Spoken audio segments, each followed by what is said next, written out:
그곳에서 도대체 무슨 일이 일어났을까? 중보기도의 힘과 능력이라는 제목으로 사도행전 12장 말씀을 선포하겠습니다.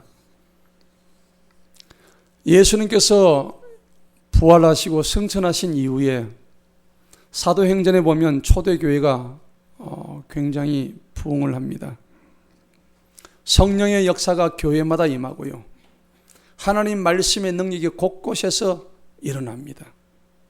그리고 예수님의 제자들, 사도들을 통해서 하나님의 살아계심들이 이적을 통해서, 기적을 통해서 막 일어나죠. 그리고 각 교회들은 부흥의 역사가 일어납니다. 그런데 이 유대인들은 굉장히 불만이 많았습니다. 저들이 기독교적인 사고방식, 그리스도의 가르침과 교훈을 따라서 가는 것들이 못내 아주 불만에 차고 못마땅했습니다. 왜냐하면 유대인들은 이 복음의 핵심이 그리스도가 아니라 율법적인 사고로 똘똘 뭉쳐져 있었기 때문입니다.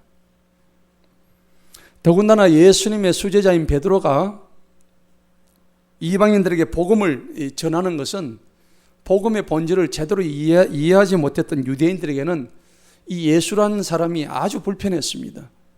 그리고 그리스도인들 자체에 대해서 아주 불만이 많았던 것입니다. 유대율법을 잘 지키면은 구원받고 천국 갈 수 있다는 얘기를 그들은 하고 있었다는 겁니다.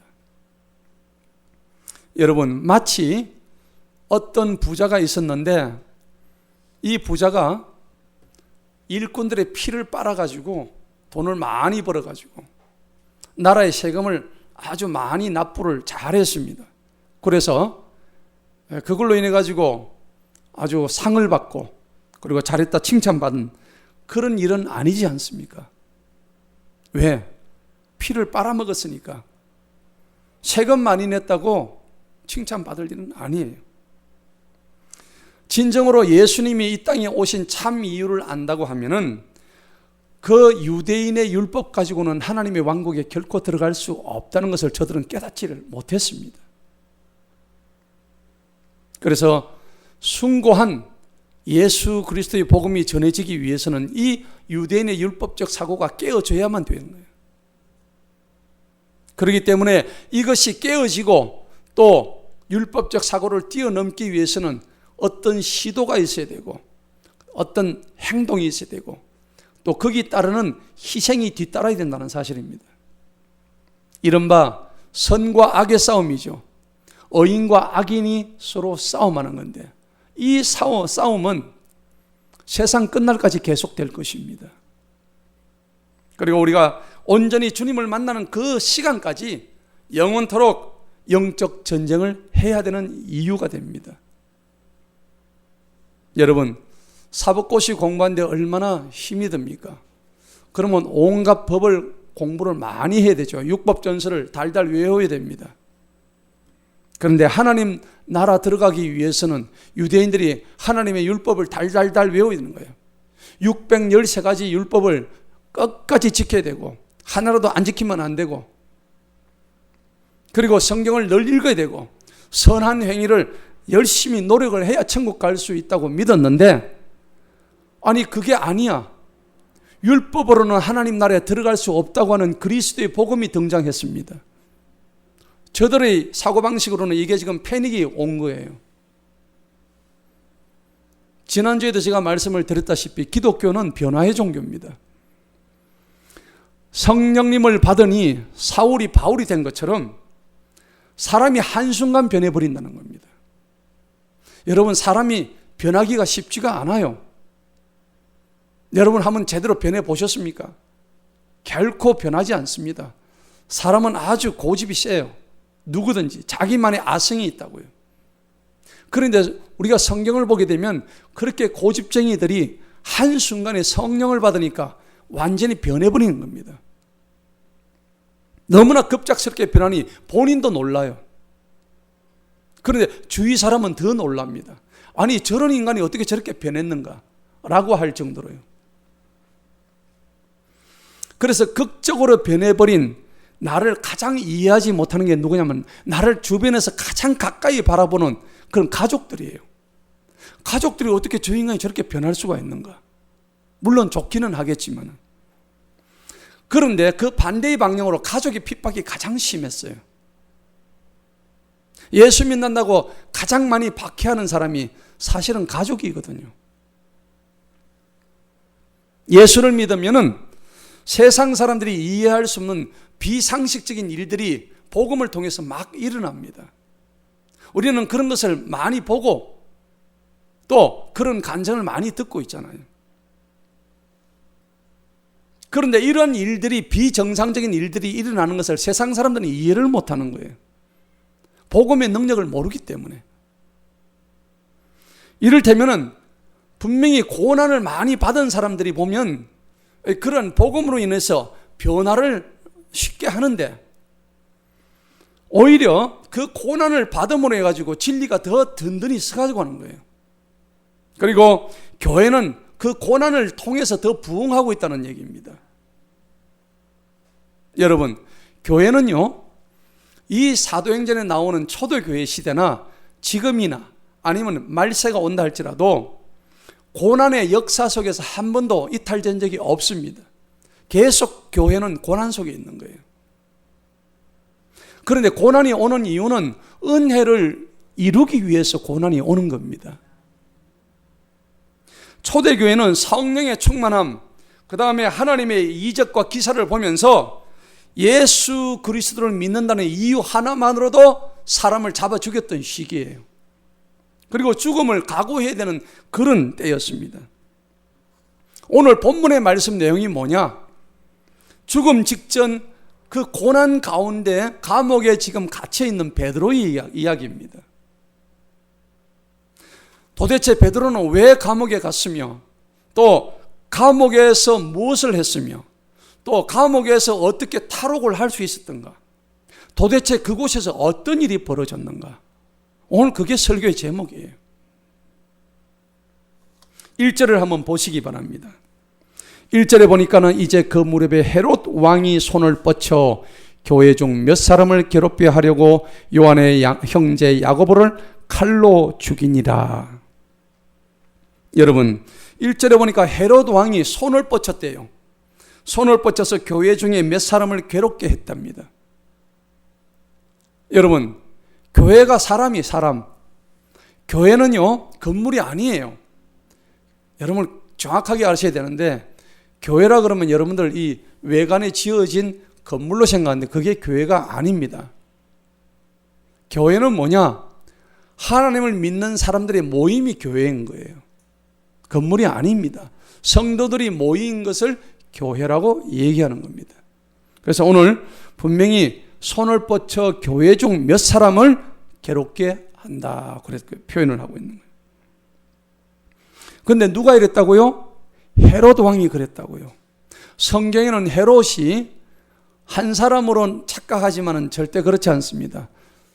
헤롯이 4사람이 나옵니다. 예수님이 탄생할 때 그 헤롯 대왕, 예수님이 탄생 소식을 듣고 2살 이하는 다 죽이라고 했잖아요. 예수님이 애굽으로 피신을 했습니다. 그 당시 그 헤롯이 첫 번째 헤롯 대왕입니다. 그가 아들을 3명을 낳았어요. 그래서 줄줄이 헤롯 1세, 2세 이렇게 쭉 내려가는 거예요. 그래서 아킬레오 헤롯, 안티바 헤롯, 그 다음에 아그리파 헤롯, 여러 가지 헤롯이 계속 나오고 있습니다. 그런데 두 번째 헤롯은 누구냐면 안티바 헤롯입니다. 이 헤롯은 아시다시피 세례 요한, 침례 요한이 이 헤롯에 의해서 목이 잘려가지고 헤로디아, 자기 아내의 딸이 너 어떻게 기쁘게 해줄까 해서 그 소반에 담아가지고 목을 쟁반에 담아서 갖다 주게 했던 왕이 헤롯입니다. 그게 헤롯 안티바 왕이었습니다. 그런데 세 번째 왕이 오늘 우리가 본문 읽었던 헤롯 왕입니다. 이 왕이 헤롯 아그리파 1세 왕입니다. 이 왕은 오늘 읽었던 것처럼 야고보를 죽였어요. 이 야고보가 누굽니까? 베드로, 요한, 야고보가 예수님의 12제자 중에서 가장 예수님을 적극적으로 따라다녔던 제자들이었습니다. 예수님이 가는 곳곳에 꼭 이 세 사람이 꼭 그냥 꼽사리 껴가지고 아주 그냥 거머리처럼 따라다녔습니다. 겟세마네 동산 가실 때도 따라갔고요. 그러니까 초막을 3개 짓는데 하나는 야고보, 하나는 요한을 주세요. 그것도 모자라 자기 어머니를 동원시켜가지고. 예. 여러분, 이 오늘 야고보를 죽였던 이 헤롯, 그리고 마지막 헤롯이 또 있죠. 사도행전 26장에 가면은 사도 바울이 헤롯 왕 앞에 가지고 신문을 당합니다. 그 헤롯은 지금 오늘 우리 본 이 헤롯 왕의 2세인 헤롯 아그리파 2세 왕입니다. 여러분, 헤롯 가문이 상당하지요. 참 악합니다. 여러분, 그러니까 가문을 잘 보셔야 돼요. 예. 가문이 굉장히 중요한 이유입니다. 우리 성도님들의 모든 가문은 믿음의 명문 가문 되시기를 축원합니다. 예. 믿음의 명문 가정 되어야 돼요. 자, 지금 헤롯이 교회 중에 몇 사람을 괴롭게 한다고 했는데 교회를 사람으로 표현하는데 우리가 주목을 해야 됩니다. 많은 제자들 중에 첫 번째로 우리가 이 세베대의 아들 야고보 형제 야고보를, 요한의 형제인 야고보를 참수시켰는데 우리는 이 교회가 지금 고난과 박해를 받고 있는 장면을 보고 계신 거예요. 그런데 교회가 받는 그 고난이란 것은 갈수록 심해집니다. 약해지지를 않아요. 그리스도인이 고난을 받을 때에 우리는 의문을 가져요. 우리가 하나님을 잘 믿는데 왜 우리 같은 의인에게 그 고난이 닥쳐오는가? 라고 의문을 가질 수가 있어요. 그렇지 않습니까? 더군다나 예수님의 제자 야고보 같은 사람은 가장 충실한 종이었는데 왜 이렇게 참수를 당해야 되느냐? 아니, 하나님은 도대체 어떤 분이시길래 자신의 가장 사랑하는 제자까지도 목을 쳐서 참수를 시키시느냐? 참 시험 들 수 있는 장면입니다. 마태복음을 우리가 잘 살펴보면 5장의 45절에 그런 말씀이 있습니다. 하나님께서 악인이나 선인에게 똑같이 햇빛을 주신다고 했죠. 그리고 착한 사람이나 나쁜 사람에게 똑같이 비를 동일하게 내리신다고 했습니다.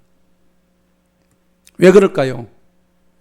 하나님은 누구나 다 사랑하시기 때문입니다. 우리는 예수님을 믿었기 때문에 우리는 하나님으로부터 구별받은 존재예요. 우리가 구별받았다고 해서 우리가 차별을 할 수 없습니다. 우리 차별받지 않습니다. 여러분, 우리가 예수 믿는다고 해서 우리에게만 비가 내려주고 악인에게는 차별해서 비가 안 내리고 그런 게 아니란 얘기입니다. 하나님은 그런 걸 차별 안 하신다는 얘기입니다. 문제는 내가 해를 받든 비를 받든 이거는 받는 자의 문제지 내가 어떻게 그것을 받느냐의 문제라는 얘기입니다.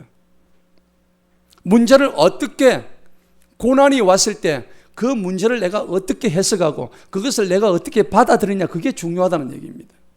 아멘? 그래서 로마서 9장 20절에 보면 토기장의 질그릇 비유 이야기가 나옵니다. 하나님은 그 토기장으로 비유가 되고 있는데 질그릇이 토기장이 보고 그래요. 나를 왜 이렇게 질그릇으로 만들었어? 라고 항변을 합니다.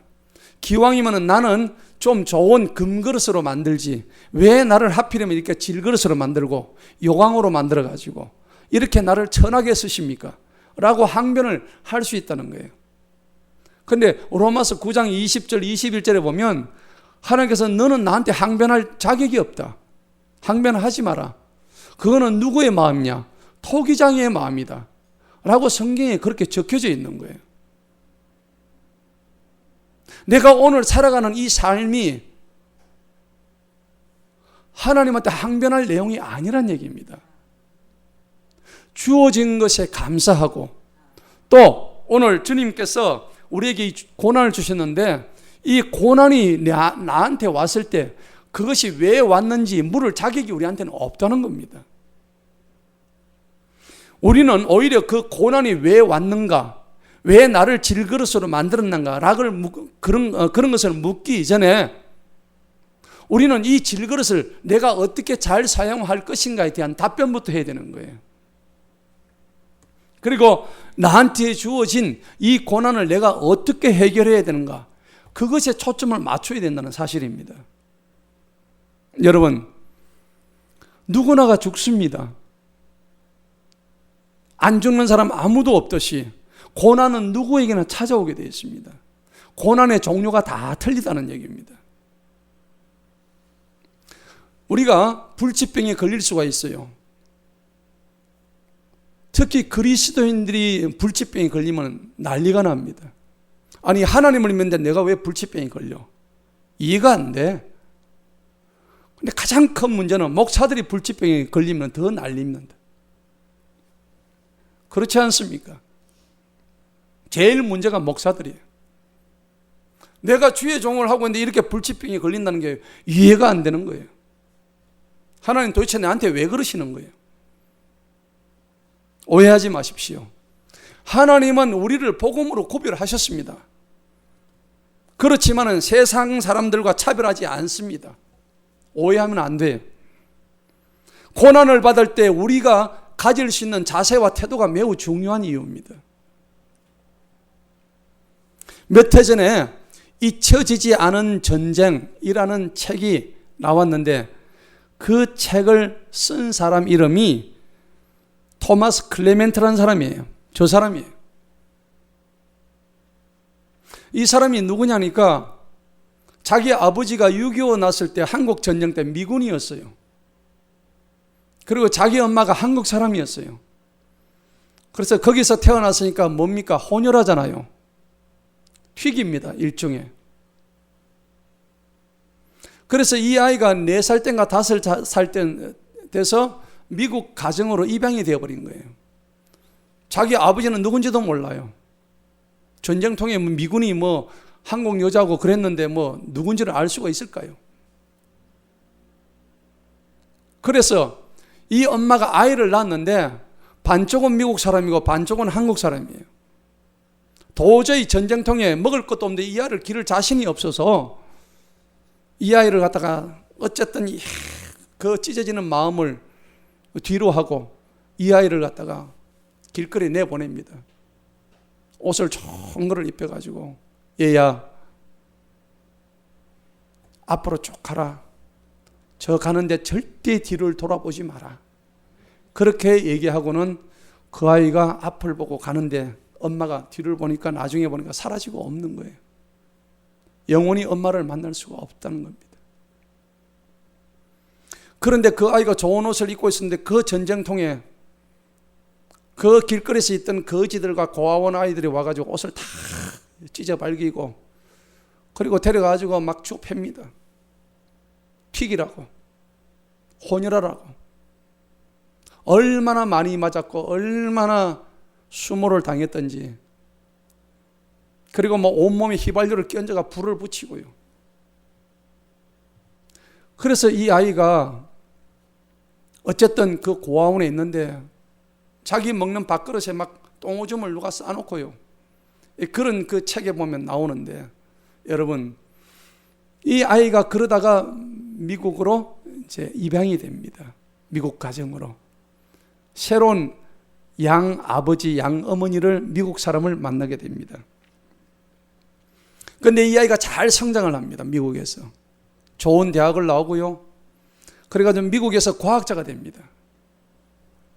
의료기기를 생산하는 아주 유명한 과학자가 되어서 그 사람이 공부를 해가지고 특허를 무려 52개를 전 세계적으로 가지게 됩니다. 그리고는 한국 여자와 미국에 있던 한국 여자와 결혼을 하게 됩니다. 나와 있죠? 어릴 때 상처투성이고 혼혈아였고 거지였고 그렇게 고아원에서 불쌍하게 살았는데 완전 왕따 당했고 폭행당했고 상처. 그리고 자면서도 한 번씩 폭탄이 떨어지는 그 악몽 같은 그것 때문에 침대에서 늘 떨어지곤 했답니다. 그런 사람이 이제 한국에 성공한 사람이 되어서 돌아온 거예요. 너무나 사업이 잘 돼가지고 지금은 어떤 일을 하느냐. 자기처럼 고아가 되었던 그 아이들을 국제적으로 도와주는 일을 지금 하고 있는 거예요. 어떤 사람이 그 클레멘트에게 물었습니다. 클레멘트 씨, 당신이 만약에 시간을 되돌린다면은 인생을 바꾸고 싶지 않습니까? 라고 물었답니다. 그러니까 이 클레멘트가 하는 말이 아니요. 저는 하나도 바꾸고 싶지 않습니다. 어머니가 그때 나를 길에 버린 게 아닙니다. 나를 더 넓고 아름다운 세계를 향해 가는 길로 보내줬다고 저는 믿습니다. 클레멘트는 그렇게 이야기한 거예요.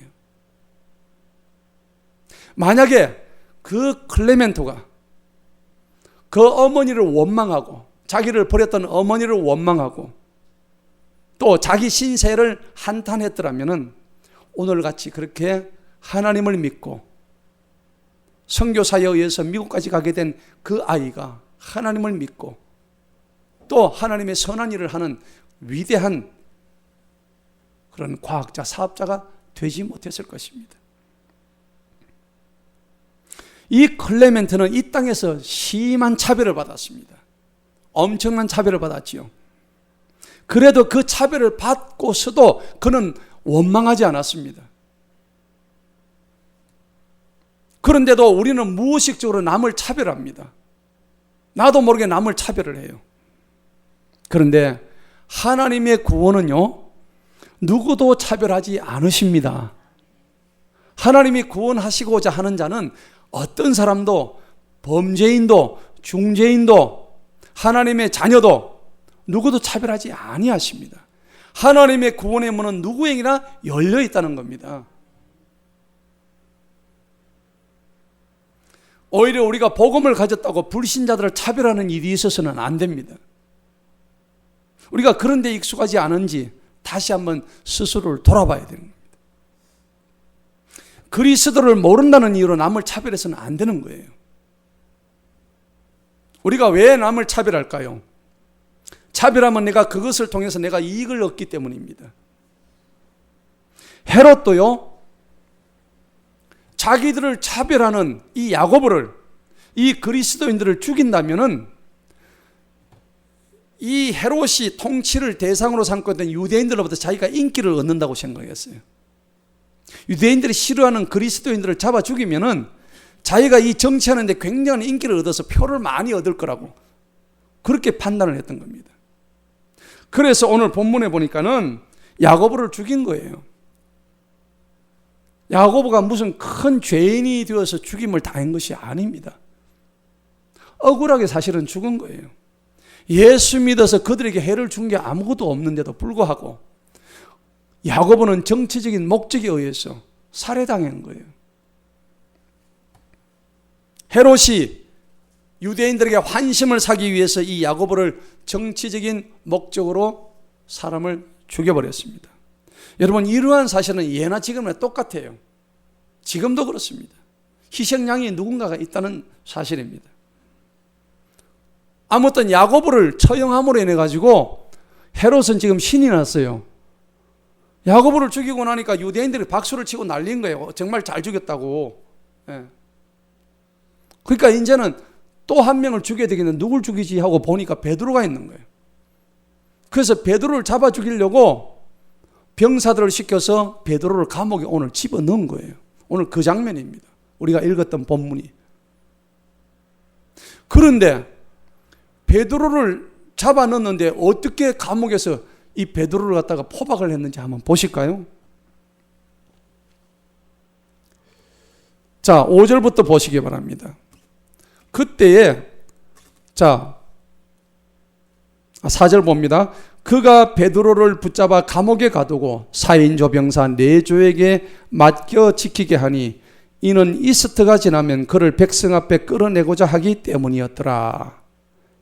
베드로를 감옥에 넣었는데 4인조 병사를 4조로 하니까 16명입니다. 4,4,16 16명이 돌아가면서 이 베드로를 갖다 꼼짝 못하게 하는데, 베드로가 투옥된 게 이번만이 아니죠.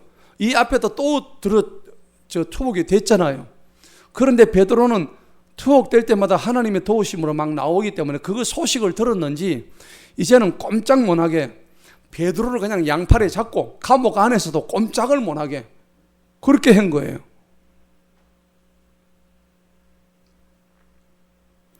그런데 5절을 읽어봅시다. 5절을 다 같이 읽어봅니다. 그러므로 베드로가 감옥에 갇혔으나 교회가 그를 위하여 하나님께 쉬지 아니하고 기도드리니라. 아멘.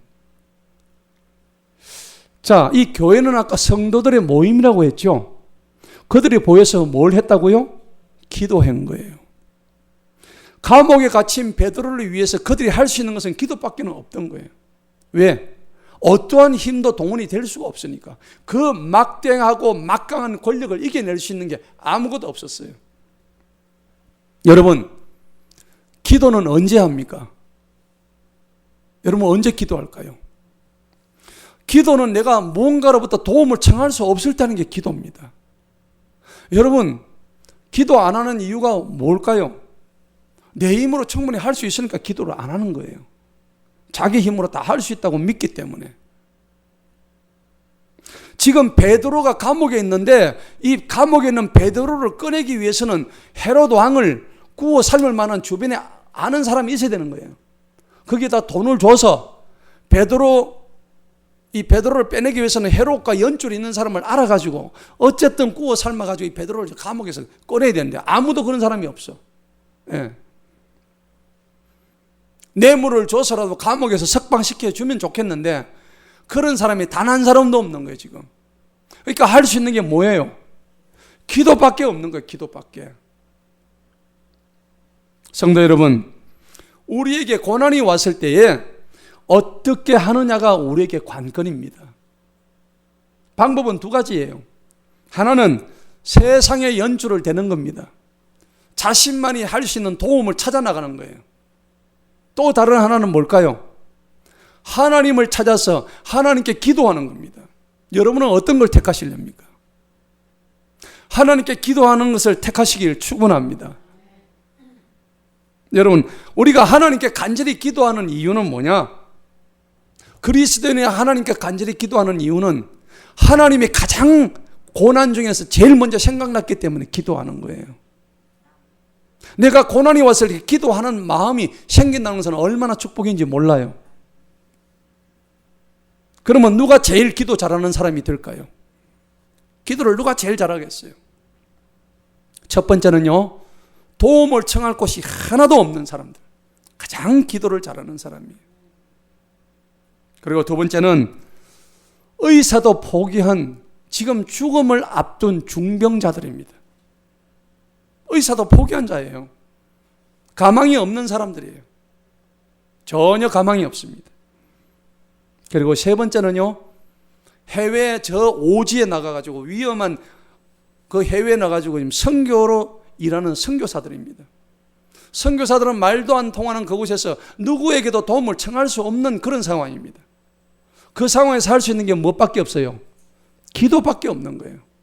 그러니까 여러분들 선교지에 나가면은 기도를 하면 하나님이 즉각 들어주셔요. 저는 그것을 체험을 했어요. 여러분 믿음의 성장을 원하신다면 가끔 선교지를 가시기 바랍니다. 그럼 믿음이 굉장히 성장을 가져옵니다. 그래서 선교지를 가야 되는 거예요. 추상적으로만 알고 있던 하나님을 내가 현장에서 직접 하나님을 만나게 할 수 있는 그게 바로 선교 여행입니다. 거기 가면 기도밖에 할 수 있는 게 아무것도 없거든요. 여러분, 기도하면 그러면 어떤 일이 일어날까요? 우리가 불을 떼야 밥을 먹지 않습니까? 그러면 그와 똑같이 기도해야 하나님이 일을 하신다고요. 하나님을 일하시게 해야지요. 하나님께서 팔짱을 딱 끼고 네 알아서 해라, 나는 모르겠다, 이게 아니란 말이에요. 뭐 할 때 하나님이 일하신다고? 기도할 때 하나님이 일하신다는 말이에요. 내가 기도를 하면은 기도의 불이 내 심령에 전이가 돼요. 그리고 내 주변에 있는 사람들에게 그 기도의 불이 옮겨져 간다는 얘기입니다.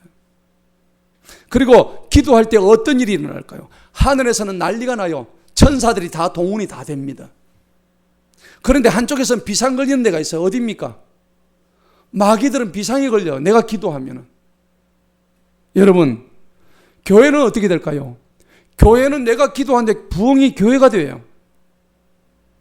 여러분, 기도 하나 하는데 우리 가정이 잘 되고 교회가 부흥하고 하늘에는 천군 천사들이 그냥 움직이고 있고 마귀들은 벌벌 떨면서 비상이 걸려 있고. 기도하시기 바랍니다. 여러분들이 기도한다는 말은 이 상황을 내가 하나님 앞에 가져갑니다 라고 고백하는 거예요. 이 상황을, 이 문제를 가지고 주님 앞에 내가 지금 나왔습니다 라고 고백하는 것이 기도라고요. 이게 바로 우리 그리스도인의 특권입니다. 여러분들은 기도할 수 있는 특권을 다 가진 분들이에요. 그 특권을 포기하지 마시기 바랍니다. 문제가 있을 때 하나님 앞으로 이 문제를 가져갈 수 있다는 이게 바로 우리의 특권이에요. 기도하지 않으면 죽는다 라는 글을 썼던 E.M. 바운저라는 그 목사님이 계십니다. 오늘 주보 3면을 한번 보시기 바랍니다. 주보 3면에 보니까는 하나님의 숨결이 살아있는 기도의 비밀이 살고 싶다면 기도하라는 겁니다. 기도는 생명줄이고 붙들지 않으면 죽고 만다는 겁니다. 오늘 E.M. 바운저 목사님이 너희가 기도하지 않으면 죽는다는 얘기는 뭐냐? 우리가 육신은 살고 있을지 모르지만 우리의 영은 이미 죽는다는 겁니다. 죽었다는 얘기입니다. 그래서 첫 번째부터 13번째까지 기도는 영적 호흡이고 늘 깨어있어 쉬지 말고 기도하고 기도가 하늘 보좌를 움직인대요. 여러분 이걸 가져가셔가지고 기도할 때 이 말씀대로 기도하세요. 여러분 앞을 보시기 바랍니다. 당시의 이 권력 구도는요, 오늘 천하의 권력을 다지고 있었던 이 헤롯, 그리고 헤롯은 로마의 분봉왕이었습니다. 로마 황제와 헤롯 왕이 가지고 있던 이 어마무시한 권력을 대항할 수 있었던 것은 아무것도 없었습니다. 오직 여호와 하나님의 통치만이 그들을 깨부술 수 있었다는 사실입니다. 그것을 우리가 알아야 되는 거예요. 그런데 오늘 성경 보니까 야고보는 죽었어요. 근데 왜 오늘 베드로는 풀려날까요? 이유가 뭡니까? 베드로가 죽을 수도 있고 야고보가 풀려날 수도 있잖아요. 그런데 야고보가 죽고 베드로는 풀려납니다. 이거는 누구의 소관입니까? 전적으로 하나님의 주권입니다. 이건 우리의 소관이 아닙니다. 고민하지 마십시오. 그리스도인은 죽음의 공포로부터 벗어난 사람들이 그리스도인입니다. 아멘? 그래서 우리가 햄릿의 그 유명한 말이 있습니다. 사느냐 죽느냐 그것이 문제로다. 영어로 to be or not, that is problem. 그랬단 말이에요. 유명한 햄릿에 나오는 대사입니다. 햄릿은 사느냐 죽느냐가 문제였지만 우리는 그런 게 문제가 아니에요. 그리스도에는 그런 게 문제가 아니라는 얘기입니다. 우리에게 문제는 뭐냐? 믿느냐 안 믿느냐가 중요한 거지. 아멘? 주님을 알고 죽느냐 모르고 죽느냐 그거의 차이라는 얘기입니다. 그것이 문제인 거예요. 그래서 요한복음 17장 3절에 유명한 말씀이 있잖아요. 하나님과 예수님을 아는 것이 바로 영생이다. 뭐가 영생이라고요? 하나님과 예수님을 알아가는 것이 그게 영생이래요. 그게 바로 죽음을 벗어나는 길이란 겁니다. 자, 오늘 본문 말씀 6절을 보겠습니다. 6절에 한번 봅니다. 다 같이 한번 읽어봅니다. 시작. 헤롯이 그를 끌어내려고 한 그날 밤에 베드로가 두 병사들 사이에서, 지금 어디입니까? 감옥 아니죠? 두 쇠사슬에 묶인 채로 자고 있었대요. 예. 간수들은 문 앞에서 감옥을 지키고 있었는데 보라, 주님의 천사가 그에게 이름에 감옥 안에 한 광채가 빛나더라. 그가 베드로의 옆구리를 쳐 이렇게 말하기를 빨리 일어나라 하니 쇠사슬이 그의 손에서 벗겨지니라. 8절 한번 읽어봅니다. 시작. 그 천사가 그에게 말하기를 허리띠를 두르고 신을 동여매라 하니 그가 그렇게 하였고, 또 천사가 그에게 말하기를 네 겉옷을 걸치고 나를 따라오라 하니 9절. 그가 밖으로 나가서 천사를 따라가면서도 그 천사가 하는 일이 현실인 줄을 알지 못하고 환상을 보는 줄로 생각하니라. 지금 베드로가 석방되는 장면이에요. 우리가 읽었던 이 장면들이. 여러분, 이게 사실일까요? 거짓일까요? 사실입니다. 성경 말씀은 엄연한 사실입니다. 이 누가 기록했어요? 사도행전을. 누가가 기록했잖아요. 누가가 분명히 이 베드로한테 석방당했던 상황을 듣고 이 장면을 기록했을 것입니다. 아멘? 그럼 베드로가 누구한테 얘기할 때, 이 장면을 얘기할 때 거짓말로 얘기한 적이 없습니다. 내가 지금 꿈을 꾸고 있었는지, 이게 지금 현실로 나한테 닥친 일인지, 베드로도 나중에 그걸 깨달았다고 하잖아요. 자, 6절을 한번 보시기 바랍니다. 6절을 보면은 그날 밤에 베드로가 두 병사들 사이에서 두 쇠사슬에 묶인 채로, 지금요 하도 베드로가 성령님에 의해서 막 쇠사슬이 풀리고 하니까 놀래가지고 얘를 놓치면 이 병사들이 죽거든요. 그러니까 감옥 안에 병사들이 들어가가지고 지도 묶고 한쪽에는 병사의 손목을 묶고 양쪽을 다 묶은 거예요. 다 묶어가지고, 그래가지고 이 베드로가 나중에 6월절이 지나고 나면은 불러내가 야고보처럼 목을 치려고 하는 그런 자입니다. 그런 지금 상황이에요. 내일이면 지금 그렇다고요. 내일이면 얘가 죽어요, 지금. 그런 상황인데 베드로가 지금 두 쇠사슬에 묶인 채로 뭐 하고 있었다고 했어요? 자고 있었대요. 여러분, 지금 내일 지금 처형당할 사람이 잠이 옵니까? 어떻게 생각하세요? 아, 이건 베드로가 지금 정신이 이상한 건지 아니면 너무 공포에 막 질려가지고 기절을 한 건지 우리는 알 수가 없지만은, 그런데 이 베드로는 자는데 은사가 있는 사람이야. 자는데 굉장히 은사가 있는데, 겟세마네 동산에서 예수님께서 베드로 보고 너희는 내가 올라간다 기도하라 했는데 내려오니까 베드로하고 다 뭐 하고 있었어요? 자고 있었단 말이에요. 하여튼 자는 데는 은사가 있어, 베드로가. 지금 내일 처형을 한다는데 자고 있는데, 우리가 이걸 보면은 굉장히 베드로전서, 이 베드로가 베드로 전후서를 썼잖아요.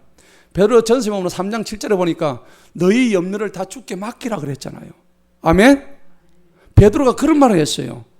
그러니까 오히려 베드로는 굉장히 자기 염려를 주님한테 다 맡기고 근심하고 걱정하고 불안한 것을 아예 없애버렸다는 얘기입니다. 왜? 살아계신 주님을 경험하고 난 뒤에는 죽음이란 문제를 초월해버렸다는 얘기입니다. 우리는 어떻습니까? 조그만 문제도 내가 죽지 않을까? 우리는 얼마나 염려하고 걱정합니까? 근데 오늘 베드로는 그게 아니에요. 잠자는 축복을 가진 거예요. 우리는 조금만 근심이 있으면 잠을 못 자요. 그런데 시편 127편 2절에 여호와께서는 그 사랑하는 자에게 잠을 주시는도다. 잠언 3장 24절에 네가 누울 때에 두려워하지 아니하겠고 네가 누운 적 네의 잠이 달겠도다. 그렇게 말씀하시는 거예요. 이러한 잠의 축복을 누리는 저와 여러분 되시길 축복합니다. 그런데 잠을 자고 있다면, 어쨌든 베드로가 잠을 자고 있는데 간수들은 또 뭐해요? 문 앞에서 감옥을 꽉 지키고 있는 거예요. 절대 베드로가 도망 못 가게. 그런데 그때 어떤 일이 벌어졌을까요? 7절 보세요. 7절 보니까 보라, 주님의 천사가 짠 하고 나타났어요. 그에게 이름에 감옥 안에 한 빛이, 환한 강체가 빛나고 있는 거예요. 그가 베드로의 옆구리를 칩니다. 얼마나 깊은 잠에 들었는지. 내일 처형될 사람이, 내일 지금 모가지가 지금 땡깡하고 날아갈 사람이 지금 그냥 쿨쿨쿨 잠을 자는데 잠을 못 깨가지고 천사가 옆구리를 쳐야 지금 일어나는 상황인 거예요. 여러분 대단하죠? 옆구리를 쳐가지고 어땠어요? 그것도 빨리 일어나라, 좀 빨리 일어나라, 이렇게 할 정도로 기쁜 잠에 들은 거예요. 그리고 쇠사슬이, 그렇게 하니까 쇠사슬이 그의 손에서 쫙 벗겨지는 거예요. 여러분, 기도하면은 쇠사슬이 벗겨집니다. 여러분들 손에 묶인, 여러분들 발에 묶인, 내 목에 묶인 모든 쇠사슬이 벗겨날 줄로 믿습니다. 누가 기도했어요? 5절에 누가 기도했어요? 교회가 기도했다고요. 베드로가 석방되기까지는 교회가 그 시간에 무시로 기도했다는 겁니다. 우리 교회가 기도하지 아니할 수가 없는 거예요. 쇠사슬이 풀리고요, 묶인 것이 완전히 풀려나고, 옥문이 완전히 열리고, 쇠문이 완전히 개방되고, 모든 것이 열려지는 역사가 기도를 통해서 이루어지고 있는 거예요. 사랑하는 성도 여러분, 구원이란 것은 묶인 데서 풀려나는 것이 구원입니다. 아멘? 구원받은 사람은 내가 묶인 데서 한 걸음 한 걸음 계속 풀려나가는 것을 경험하는 것을 구원이라고 얘기하는 거예요. 우리가 풀려나는 해방, 자유를 눈으로 보기를 소망합니다. 드디어 보초의 눈이 가려졌어요. 네, 보시기 바랍니다. 8절에 보니까는 그 천사가 그에게 말하기를 허리띠를 둘러라, 그리고 신을 동여매라. 이 천사가 그냥 막 베드로를 콕 집어 그냥 하늘로 데리고 가면 되는데 굳이 온갖 옷을 다 입고 허리띠를 메고 그 바쁜데, 그죠? 이렇게 지금 얘기하는 장면이에요. 그리고는 또 뭐 했습니까? 그것도 모자라, 네 겉옷까지 걸쳐라. 그리고 나를 따라오라. 따라 나가는데 그가 밖으로 나가서 천사를 따라 나갑니다. 그 천사가 지금 하는 게, 자기는 이게 생신 줄 몰라서 지금 꿈에서 내가 환상으로 본다고 생각했는 거예요. 내가 지금 자고 있으니까. 베드로가 지금 이 꿈인지 생신지를 전혀 분간은 못해요. 10절 보십시다. 그들이 첫째와 둘째 감방을 지납니다. 여러분, 감방이 있는데 그 감방에 철문이 여기도 있고 저기도 있고 계속 있어요. 우리가 교도소를 가봤지만은, 김해 있는 교도소를 가봤지만은 거기 보니까 옥문이 계속 있었어요. 그렇지요? 네. 똑같은 상황이에요. 그럼 그 옥문 앞에는 그 보초들이 막 무장을 한 채 써가지고 있는데, 그런데 이 베드로와 천사를 따라서 나가니까 옥문이 저절로 열리는 거예요. 보초들은 보초를 서면서도 하나님께서 눈을 가려가지고 얘들을 못 보게 하는 거예요. 할렐루야. 온 세상은요, 우리를 묶는 곳입니다. 온 세상이 우리를 왜 묶겠습니까? 무엇으로 묶어요? 눈으로 묶어요. 그 다음에 우리의 귀를 묶어요. 그 다음에 우리의 생각을 묶습니다. 우리의 모든 판단을 다 묶어버려요. 우리가 그런 판단을 할 수 없도록 묶인 상태입니다. 그런데 오늘 이 말씀을 보니까는 하나님께서 기도를 통해서 차례차례로 손목에 있던 착고가 풀리고, 간수의 눈이 닫혀버리고, 그리고 옥문에 있던 보초들이 전혀 모르고 문이 스르르 열리고, 두 번째 감방의 문도 또 열리고. 여러분, 우리는 이러한 사실을 보면서 구원받는 것이 얼마나 놀라운 일인지, 그래서 우리가 몰라서 기도의 자리에 안 가는 것입니다. 기도하면 모든 것이 풀리고 해방되고 자유로운 일이 벌어집니다. 베드로가 옥중에서 풀리는 거하고 기도하고 도대체 무슨 상관이 있을까? 세상 사람들은 이거를 이해를 못해요. 오늘 교회가 기도하고 있었는데 베드로가 지금 풀리는 역사가 있는데 세상 사람들 이게 무슨 상관관계가 있는지 이해를 못하는 거예요. 하지만 이 사건은 명백하게 기도로만이 이루어진 사건입니다. 영국의 성경의 그 주교가 윌리엄 템플이라는 사람이 이렇게 얘기했습니다. 기도의 의미가 무엇인가? 기도하면 우연한 일이 일어난다고 했습니다. 기도하면 우연한 일치가 계속 연속된다고 했습니다. 그런데 기도하지 않으면 우연조차도 없다고 했다고요. 세상 사람들은 기도가 우연이라고 말하지만은 우리는 기도가 필연으로 믿기를 바라는 사람들입니다. 사람들은 이 베드로가 어떻게 저절로 이게 착고가 풀려서 나갔는지를 이해를 못해요. 이런 장면 보면 이건 거짓말이다, 그렇게 얘기하는 거예요. 심지어는 마리아의 동정녀 탄생을 갖다가 안 믿잖아요. 세상 사람들 안 믿죠. 그러니까 막 서로 막 싸웁니다. 그러니까 옆에 있던 사람이 그래요. 아니, 마리아의 서방 요셉도 동정녀 탄생을 믿는데 왜 너가 안 믿냐고. 그잖아요. 요셉은 믿었잖아요, 정작. 근데 그걸 가지고 논하는 사람들 서로 믿니 안 믿니 난리를 치르고 있는 거예요. 사람은요, 자신의 한계를 경험해야 됩니다. 그리고 그것을 넘어서는 경험을 할 때 하나님을 더욱더 신뢰하고 만나게 되어 있어요. 그러한 경험을 하시기를 축복합니다. 오늘 천사의 도움으로 풀려난 이 베드로, 도대체 꿈인지 생시인지를 알 수가 없는 거예요. 나중에 베드로는 이것은 하나님이 하셨구나 라고 얘기하는 거예요. 10절을 보시기 바랍니다. 그들이 첫째와 둘째 감방을 지나 성읍으로 통하는 철문에 도달할 때에 그 철문이 어떻게 열려요? 저절로 열렸습니다. 저절로. 그들이 나가서 한 거리를 통과하여 지나니 천사가 그제서야 즉시 그에게 떠나갔다. 11절을 보시기 바랍니다. 그때서야 베드로가 정신이 번쩍 들어서 말하기를 내가 이제야 확실히 알았나니 주님께서 자신의 천사를 보내시오 헤롯의 손에서와 유대인들의 백성의 모든 기대에서 나를 건져내셨도다 하니라. 오늘 베드로는 나의 고난이 있었지만 여기까지 하나님이 나를 살려두셨다고 친히 인도하심을 고백하는 거예요. 성도 여러분, 우리 모두는 무슨 자격이 있어 오늘 여기까지 살아있습니까? 곰곰이 생각해 본다면 여기 오늘 이 자리에 있을 만한 자격이 없어요. 우리는 불평할 것 아무것도 없습니다. 하나님 앞에 감사할 것밖에 없습니다. 입이 100개 있어도 우리는 감사밖에 없습니다. 오늘 이 다락방에 가니까는 기도하고 있었습니다. 11절 보시기 바랍니다. 11절 그때서야 베드로가 정신이 나서 말하기를 이제 내가 확실히 알았다. 12절 봅시다.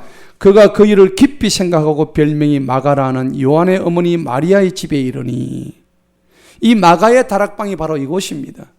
이곳에서 사람들이 모여서 기도하고 있었다는 얘기입니다. 여러분, 기도하고 있으면 기적이 일어날 줄 믿습니다. 이 상황을 보면은 우리가 해결할 수 있는 것은, 이 상황 자체를 본다면 우리가 해결할 수 있는 것은 아무것도 없어요.